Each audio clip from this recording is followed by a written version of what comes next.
So we're replacing our Innoflame fireplace. Our last one messed up. We were getting an error and it wouldn't heat. So Grand Design was kind enough to send me a new one. So if you could look inside here, this is what the cubby looks like. It's just a plug where it gets plugged in. So we'll do that. Then kind of just get this, and it's going to shimmy right into the square.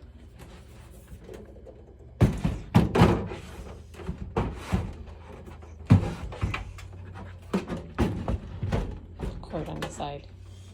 Oh, cord got stuck. We gotta go in cord side first. Get the cord on the other side of the wall. There. Then it's just simply, it says 6 screws, but I'm gonna use the exact same screws I had before. And it's for 4 spots. There's one there. One down here.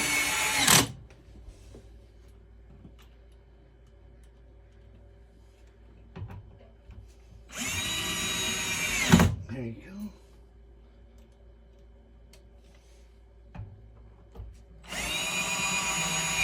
Alright, so I put them in the spots that was there before, and then you get the glass.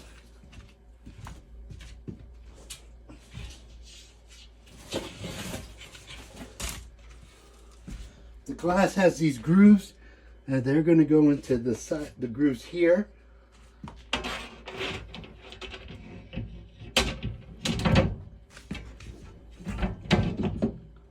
Pretty easy.